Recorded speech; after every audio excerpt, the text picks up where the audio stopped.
Sou Andréa Cunha e esse é o Papo Raiz. E hoje eu estou aqui com o nosso multiartista, gestor, militante, sociólogo, Antônio Grassi. Antônio Grassi, que maré é essa que te trouxe aqui para Maricá? Bom, Andréa, prazer falar contigo. Em primeiro lugar, essa maré só chegou a Maricá graças ao esforço de muita gente. E especialmente o seu esforço. O seu trabalho junto à Câmara Municipal foi muito importante para que a gente pudesse ali institucionalizar, né, a nossa Companhia de Cultura e Turismo, que é a Maré.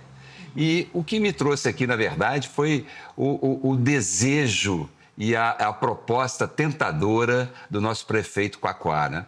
O Quaquá, quando me procurou, ele veio com essa história de criar uma companhia de cultura e turismo. E eu vi logo nele, pelo jeito com que ele descreveu a sua vontade, que a gente tinha encontrado um trilho que, a meu ver, foi uma batalha da minha vida inteira, no sentido da gestão pública na área da cultura, né? Em que a gente sempre lutou para que a cultura fizesse parte do pilar das políticas públicas, dos governos e todas as esferas, seja municipal, estadual, federal. Eu passei pelo governo federal, fui presidente da Funarte, passei pela gestão estadual, fui secretário de Cultura do Estado do Rio de Janeiro, na gestão da Benedita da Silva. Depois fui dirigir o Inhotim por 10 anos e é a minha primeira experiência numa gestão municipal. Eu nunca tinha passado pela gestão municipal e realmente é uma lição, é uma aula, É verdade. É uma surpresa, porque o dia a dia, o cotidiano da gestão municipal, você sabe bem disso, é um cotidiano muito diferente. A gente está no dia a dia, está no passeio, está no esgoto, na iluminação, né? É quase que assim o cotidiano de um grande condomínio, né? Digamos assim. O prefeito é como se fosse um big síndico dessa história. E assim, o Quaquá, ele me impressionou muito quando ele me convidou. E foi um convite que foi tentador e foi irresistível para mim, para dar prosseguimento à militância que eu sempre tive na área da cultura, né? Quando ele colocou tudo que ele queria fazer, Sim, me mostrando que ele realmente enxergava a cultura e o turismo como parte do desenvolvimento da cidade, né? E isso é que me impulsionou para vir para cá, porque eu enxergo, André, que a Maré, ela faz parte de um conjunto de ações que não abre mão do social. Então, eu enxergo que o Tarifa Zero, a moeda social, os projetos da saúde, o Hospital Che Guevara, os projetos da educação, a Maré é como se fosse um segmento disso. Eu não enxergo a cultura como deslocada do desenvolvimento. Justamente. Eu acho que esse é um ponto importante, né? E o que mais me tentou mesmo na proposta do Quaquá foi quando ele falou das utopias. E ele repetiu isso muitas vezes, da cidade das utopias. Eu falei, pô, a utopia é sempre uma coisa desafiadora, né? é verdade. Muito bom, muito bom. Qual a importância para a cidade, né, culturalmente falando, a Maré, o que muda, né, quando estabelece a Maré na cidade? E qual é a relação da Maré transversalizando com outras secretarias e com os artistas locais? É muito importante isso que você está me falando, porque, na verdade, o grande desafio nosso, a Maré não veio para eliminar a Secretaria de Cultura e nem de Turismo. Pelo Perfeito. contrário, nós viemos para ser uma extensão, né? Digamos que nós teremos o braço executivo de várias políticas que são inerentes à ação da Secretaria de Cultura e de Turismo, que são imprescindíveis para a cidade. Então, a gente aparece nesse contexto. Portanto, uma integração com a Secretaria de Cultura, com a Secretaria de Turismo, são imprescindíveis para que a gente possa ter o desenvolvimento do que a gente quer fazer na Maré, né? A Secretaria de Cultura ela tem atribuições, né, André, que são muito específicas dela, né? Sim. Tanto hoje a Lei Paulo Gustavo, a Lei Aldir Blanc... São os editais, né? Os editais, a Conferência Municipal de Cultura, né? Que está dentro do Sistema Nacional de Cultura. Então, tudo isso é muito importante a gente saber exatamente qual é o papel de cada um dentro desse contexto, né? A Maré, na verdade, ela vem também ampliando essas questões no sentido de que ela abre possibilidades que, às vezes, a Secretaria não tem. como, por exemplo, captar recursos, né? Justamente. Como receber patrocínios, que a Secretaria não pode, Justamente. e que a Maré pode. A Maré pode ser proponente tanto da Lei Rouanet... Tem uma celeridade maior, né? Talvez esse braço executivo ele aconteça de uma maneira mais vigorosa se a gente tem uma instituição como é a Maré. Eu digo assim, quando eu era secretário de Cultura no estado do Rio, para mim o meu maior desejo é que existisse uma Maré, existisse uma empresa ou uma companhia que fizesse uma atuação que desse conta de executar os projetos que a Secretaria às vezes não tem perna, burocraticamente não dá conta, né? Justamente. Então isso é uma questão muito importante para a gente, né? E a gente percebe mesmo, porque eu já fui secretária de Cultura. Sim. E a burocracia, ela emperra mais. Ela trava, ela né? trava. O que você precisa. E uma autarquia, uma empresa, um instituto, uma fundação tem uma celeridade maior, né? É mais acelerado, vamos dizer assim, porque você pode fazer sua própria procuradoria, sua controladoria, seu próprio processo licitatório, então tudo facilita, né? E a cultura não pode esperar, né, Graça? Exatamente. Ela não pode esperar, ela é rápida. A nossa batalha foi sempre essa, né? De colocar a cultura como protagonista e não como coadjuvante. Justamente. E para isso a gente precisa de ter mecanismos, né? Verdade. Que façam isso. Então acho que a Maré veio para engrossar o caldo da cultura. Eu fico muito contente, porque eu sinto que o prefeito Quaquá tem muita confiança nesse trabalho, né? Quando o prefeito me convidou para dividir com ele um gabinete lá no Espraiado, né? Eu falei, poxa, uma oportunidade, claro, é um sinal muito concreto e muito importante de que o prefeito vê a importância da cultura e do turismo fazendo parte do seu próprio gabinete, né? Ele quer estar junto. Ele quer, ele é um quer amante opinar, da cultura. ele gosta e ele gosta é uma sorte ter um prefeito como o Quaquá nesse âmbito da cultura e do turismo, porque a gente sabe que para ele é prioridade, não é só o enfeite do bolo, como a gente sempre falou, né? Sim, perfeito. Nós queremos ser o recheio do bolo, não só o enfeite, né? Uma pergunta que, né, que todos nós, né? Pergunta que não quer calar. Que não quer calar. Projetos presente da Maré e futuro. Pois é, a gente está muito preocupado agora nesse momento que consolidamos a nossa companhia de cultura e turismo, né? A gente está muito agora voltado, focado nessas entregas que a gente acha que são muito importantes para chegar também e responder ao anseio dos artistas, da cidade, da comunidade cultural, né? Nós temos elencados vários projetos, né? Alguns deles. O Mirante do Caju, que o prefeito resolveu chamar de Mirante das Utopias.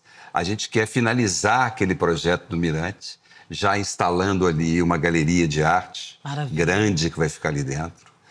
Uma parte voltada para a venda de produtos, como da Amar, né? Dos produtos locais e tudo isso. Ter ali um bistrô onde a pessoa possa ver o pôr do sol, onde a gente possa ter encontros, tanto musicais como poéticos, porque lá tem um anfiteatro maravilhoso. É um dos lugares mais incríveis do mundo para mim, porque é uma vista sensacional e tem um anfiteatro lindo que dá para fazer muitos projetos. Então tem ali o nosso Mirante do Caju, a Casa Colasso, nós já estamos restaurando e será a sede da nossa Maré.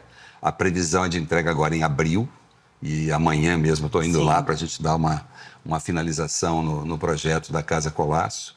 Nós temos uma proposta também de botar para funcionar esse mercado, o mercado do Ao lado do CIEP. Ao lado do CIEP, ali ao lado da rodoviária.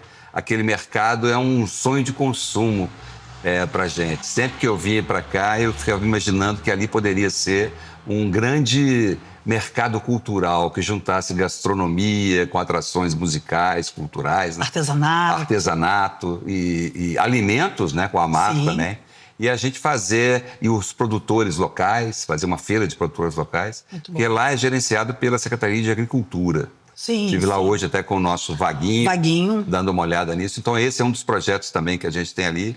Nosso projeto também do Caminho das Artes, que junta ali a Casa Darcy Ribeiro, onde a gente tem um projeto de fazer um auditório nos fundos, o auditório Darcy Ribeiro, né? E junto da Casa Darcy Ribeiro nós temos a Casa da Bete Carvalho, a Praça das Utopias e a Casa da Maísa. a Casa Bete Carvalho, É a um Casa da corredor Maísa, cultural. fazer ali um caminho cultural.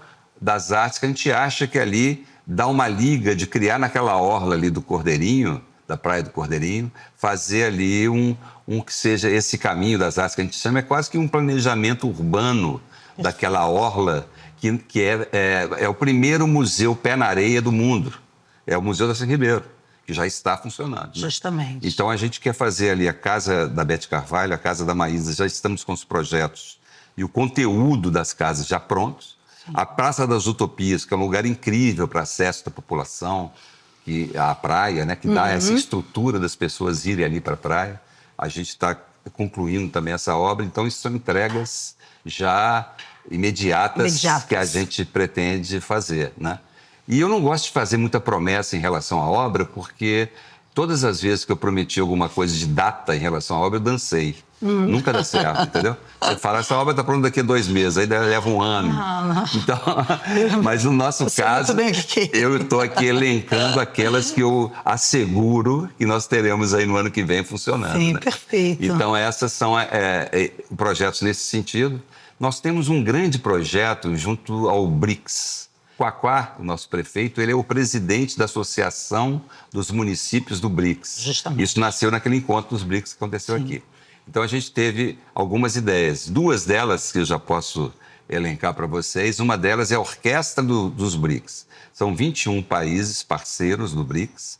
Se a gente pegar 2 músicos de cada país, nós temos uma orquestra de 42 pessoas que se juntam virtualmente e depois fazem um grande concerto virtual para depois fazer um concerto presencial. Sim. Que a gente pretende fazer lá no Mirante das Utopias. Muito bom. Com essa orquestra dos BRICS. Fantástico, fantástico. Essa é uma ideia. A outra ideia que veio do nosso prefeito Quaquá é como se fosse um guia Michelin dos BRICS, que a gente fizesse um guia turístico e gastronômico dos países do BRICS. A gente já está começando a trabalhar nisso, a Maré já está saindo na frente para esse trabalho. Fantástico. É muito legal. Maravilhoso. Estamos muito animados.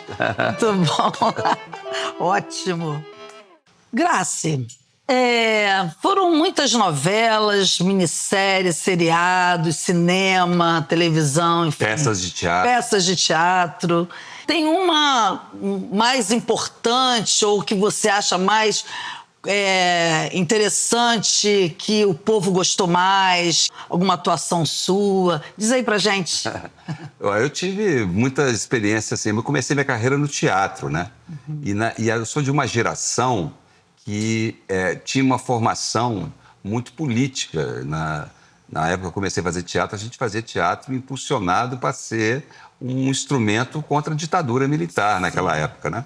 Então, isso condicionou muito a minha geração a uma visão política, graças a Deus, muito sólida, de luta pela democracia, tudo isso. Mas nos colocou muito com um pé atrás em relação à televisão. Nós achávamos os atores de televisão meio superficiais. Entendi. Então, nós não dávamos muita bola para a televisão. A minha geração foi formada no teatro tendo aversão à televisão. Eu jurava que nunca ia fazer televisão na minha vida. E aí, passou o tempo, eu fui vendo que existia um preconceito da nossa parte que era injustificável, porque a primeira vez que eu vi a Fernanda Montenegro e o Paulo Autran, que eram 2 grandes nomes do teatro brasileiro, um jogando torta na cara do outro numa novela, eu falei, bom, se o Paulo e a Fernanda estão fazendo, então por que tudo isso é possível? E a gente tiramos esse preconceito, né? E eu acho que era um preconceito mesmo, inclusive ingênuo, porque a gente viu que a televisão não só era muito importante como ferramenta, como veículo, né, de comunicação e artística, como a televisão colaborou muito em vários sentidos, para internacionalizar o nome do Brasil. Justamente. Através das novelas, né? E eu vivenciei isso, tendo a experiência de ser reconhecido no mundo inteiro através do trabalho que a gente faz no Brasil, né? De ver quanto que a força da televisão como expressão artística também é importante. E reconhecendo isso, eu comecei a me aprimorar os meus conceitos, né? Foi quando eu vim trabalhar na televisão, no Rio de Janeiro, já depois de uma carreira muito longa no teatro. Então foi de onde eu comecei a trabalhar. E aí as experiências na televisão foram inúmeras, né?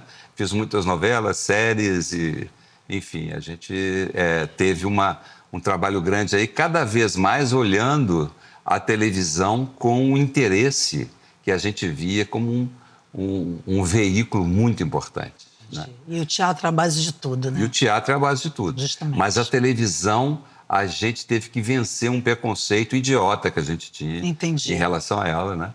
Como se ela não fosse tão importante, que na verdade a gente viu que... Mas ela projeta também, né? a força dela em todos os sentidos, não só em relação ao público, como também ao aprimoramento dos artistas, né?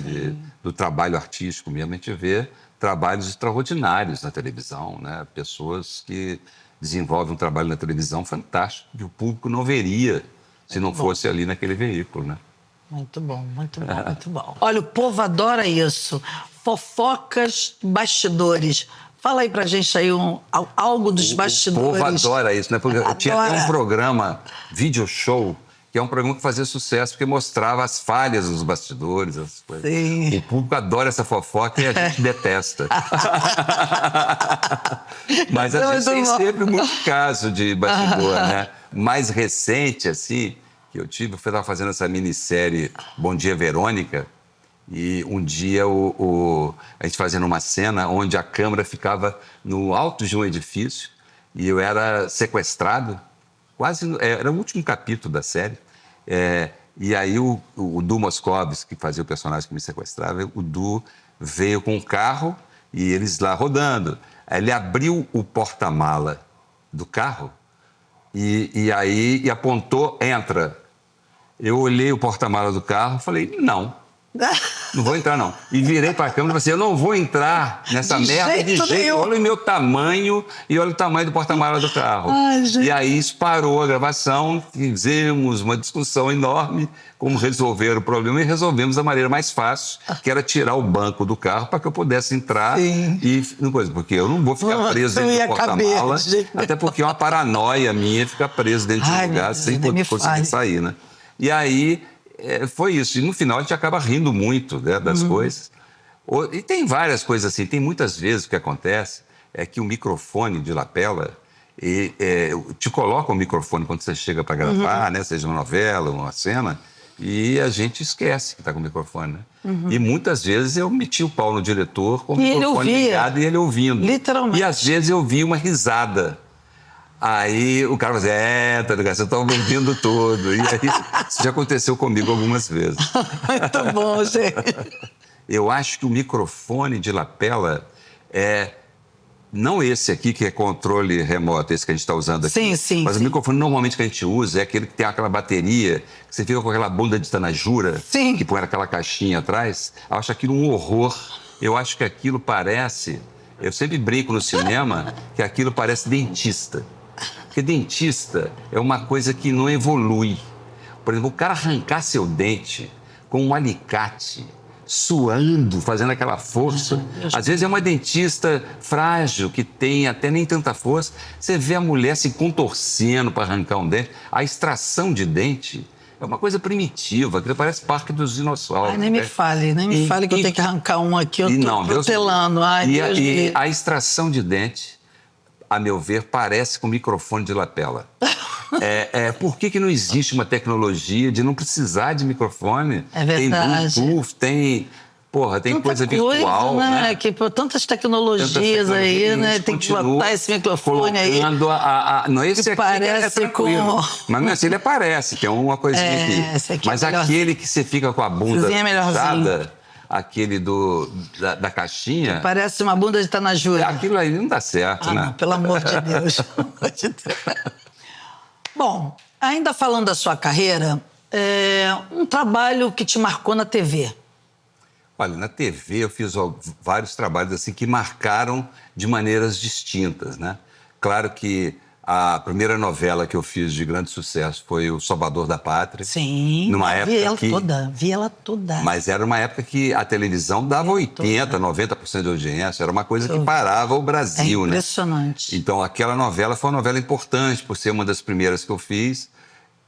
Mas também é desafiador, né? Porque eu era muito inseguro, não dominava muito o veículo, tudo aquilo, né? A novela Mandala foi uma novela que fez muito sucesso também naquela época. Muito mesmo. Mais ou menos similar ali ao tempo, né? Depois, alguns trabalhos que eu gosto muito assim de ter feito. O Engraçadinha, que é a minissérie baseada na obra do Nelson Rodrigues. Foi um trabalho que eu gostei muito de fazer porque eu tinha feito muito sucesso no teatro com O Beijo no Asfalto, fazendo um personagem que era o repórter Amado Ribeiro, que aparece no Engraçadinha. É o mesmo personagem em outra situação. Perfeito. E aí o Carlos Manga me convidou para fazer o mesmo personagem, o Amado Ribeiro, no Engraçadinha. E foi incrível fazer um personagem no teatro e depois na televisão, né? De tanto sucesso que foi, né? Uma experiência muito incrível. O Bom Dia, Verônica foi um trabalho que também foi muito legal, mais recente, que teve uma repercussão internacional grande, né? Que é a Netflix, foi lançado em 150 países. Então, perfeito. É uma coisa que dá uma outra dimensão bem diferente. E tem algumas novelas que repetem muito, né? Chocolate com Pimenta é uma novela que passa muitas vezes. Direto. Vale a pena ver de novo. Justamente. Passa nesses canais Viva, repete muito ali, né? Sim, então, a gente... Algumas coisas assim ficam... Mas eu acho que cada coisa tem a sua hora e tem o seu tempo, né? O cinema, por exemplo. Pois é, o cinema eu fiz... Talvez a maior repercussão foi o Carandiru, né? Eu fiz o Carandiru com o Babenco, aí fiz... logo depois do Carandiru, tinha um filme que hoje está na Netflix, que é um filme bem baixo orçamento, que eu adoro, que eu fiz era bem quadrinho, com o Stepan Arcesian, com a Monique Alfradique, que chama Virando a Mesa. Está no Netflix. E ele me surpreendeu. Eu quero ver, não vi ainda, quero ver. Eu olhei e falei, pô, esse filme é legal. Eu quero ver. E gostei de ter feito, depois de ver. Que legal. E quando eu estava fazendo, eu não sabia que ele era legal. Depois que eu vi, que você viu, né? Eu falei, pô, esse filme é bacana, um filme que é legal, de um diretor novo, assim, era meio que a estreia dele no cinema, ele era montador de televisão. Tá na Netflix? Tá na Netflix, Virando a Mesa. Eu vou ver. É, muito legal também. Com certeza. Tem muita coisa aí, a gente vai às vezes esquecendo. Uma vez eu fui um programa do Silvio Santos, e o Silvio Santos estava fazendo uma novela, o Silvio Santos ficou me perguntando qual era o nome do personagem que eu fazia na novela. E eu não lembrava. E ele começou a querer aproveitar daquilo. Ele disse, pô, mas você não sabe o nome do seu personagem. E eu dizendo assim, não, o personagem faz isso, faz aquilo. E ele dizia, não, eu quero saber o nome, porque ele sacou que eu não lembrava. Sim. E a gente às vezes não lembra mesmo. Claro. Acaba um trabalho... Nossa, imagina. Pois é. Uma coisa atrás da outra, uma coisa atrás da outra, você... Essa que eu estava falando do Engraçadinha era o personagem do Amado Ribeiro, que eu fiz no teatro, O Beijo no Asfalto, com o Zé de Abreu. Zé de Abreu fazia o Arandir, que era o personagem central da história, e eu fazia o repórter.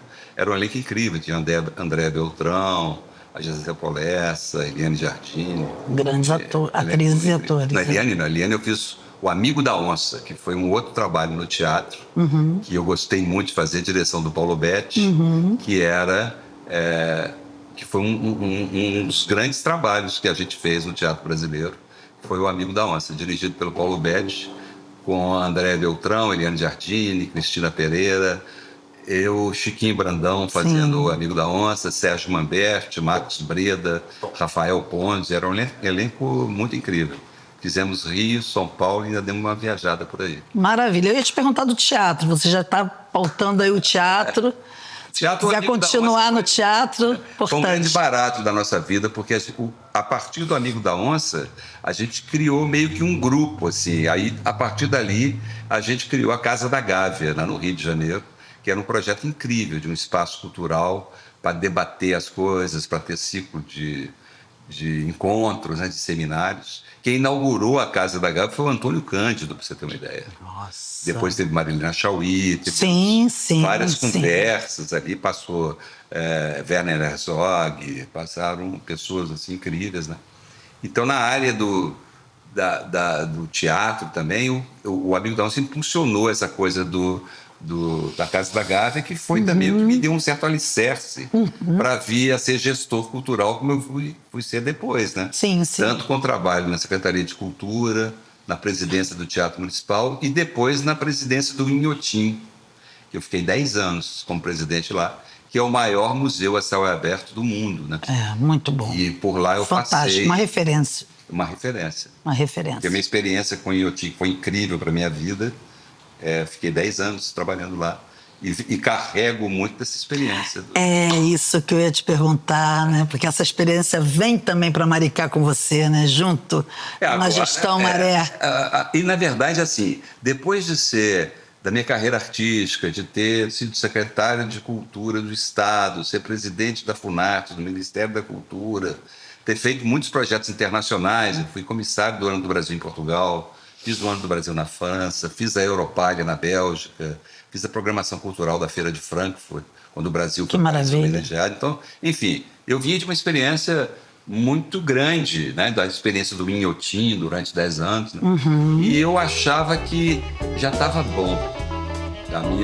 Na minha cabeça já estava resolvido. Aí aparece quem? Aí apareceu Quaquá e Maricá, né? Agora eu vou te presentear com uma pasta maravilhosa de bacalhau da agricultura familiar. Produtos da terra. E aqui também tem uma mostarda maravilhosa, caseiríssima, artesanal, produtos da terra, da nossa agricultura familiar aqui de Maricá. Olha que coisa boa, gente. Maravilha, que olha que cidade maravilhosa. Temos agricultura familiar, temos os nossos artesãos. Está aqui no papo agradável com você e ainda vou Ai, que cá, beleza. com esses produtos aqui.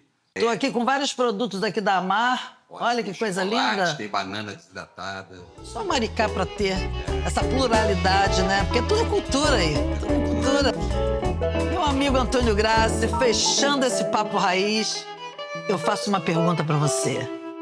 Um lugar em Maricá. A grande surpresa para mim de Maricá é a diversidade de lugares. É uma cidade tão grande. É verdade. Com locações pluralidade, tão diferentes. Né? Então você tem aqui em Maricá uma zona rural, uma área de fazenda, montanha, lagoa, praia, cachoeira. Centro histórico, cachoeira. Você tem tudo aqui em Maricá. Tudo. Parece cenários de várias produções diferentes. Por isso que o projeto que a gente não falou, da Film Commission, é muito importante. Justamente. Trazer as produções internacionais. Temos um cenário natural, né? Tem cenários incríveis. Temos um cenário natural, é verdade. Por isso que eu respondi a pergunta, lugar em Maricá, assim, eu tenho a Orla de Araçatiba, é incrível. Eu adoro os Eu amo, né? Eu moro lá. Você mora em Araçatiba? Moro na frente da lagoa. Eu moro em Ubatiba, que é um lugar Meu filho mora em Ubatiba. Lindo. Incrível. Lindo. Aí você falou um lugar, eu vou te falar um lugar então. Então vamos lá. Casa Darcy Ribeiro. Ah, garoto. Eu acho a Casa Darcy Ribeiro sensacional. E entendo que o Darcy Ribeiro, porque o Darcy Ribeiro escolheu aquele lugar. E que a arquitetura do Oscar Niemeyer, né? Do Niemeyer. E ao mesmo tempo você consegue entender por que o Darcy escolheu aquele lugar para terminar a sua vida. Para escrever um livro fantástico. Você entende por que a Beth Carvalho veio para cá. Por que o João Saldanha veio para cá? Por que a Maísa veio morar aqui? A Casa Darcy Ribeiro é um lugar imperdível. É incrível aquilo ali, é incrível. Porque é um museu incrível, por ser também... Dá vontade de chorar. Museu pé na areia, né? É o único museu pé na areia do mundo, como eu estava falando antes. E ele tem uma coisa incrível, porque ele é um museu que não é de objetos. Não. Ele é do pensamento. Ele é do pensamento. Então você vai ter ali o pensamento do Darcy. Justamente. Você vai ter até rap, trap. Você tem a cidade de Maricá participando culturalmente. Isso é muito bacana. É um projeto do Gringo Cardia que eu acho espetacular. Eu também acho excelente. Fantástico, fantástico. Que bom que então eu respondi o meu lugar de Maricá. Um alô pro povo de Maricá. Bom, o povo de Maricá, que é um povo tão simpático, receptivo, né? Receptivo, tão... que recebe tão bem as pessoas, né?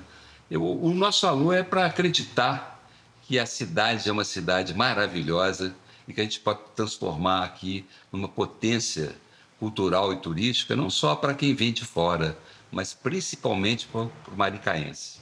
Eu acho que o foco do nosso trabalho tem que ser o cidadão de Maricá. Perfeito. E o turista, tudo isso é muito importante para a gente, mas tudo isso tem como foco final o cidadão de Maricá, né? E é para o povo de Maricá que a gente está empenhado em trabalhar. Perfeito. Muito bom. Grace, muito obrigada pela sua presença Eu te aqui agradeço. hoje. Foi maravilhoso conversar com você, saber de tudo sobre a maré, sobre você. Muito obrigada mesmo, tá? Prazer muito grande. Muito. E Prazer sempre te todo agradecendo meu. imensamente pelo seu trabalho também em prol da Obrigada, cultura. estamos juntos. Né? Você tem feito um trabalho incrível. Tamo junto. Tamo junto. Então é isso, minha gente. Papo Raiz com Andréa Cunha. Um grande beijo, um abraço para todas e todas. Beijão. Beijão.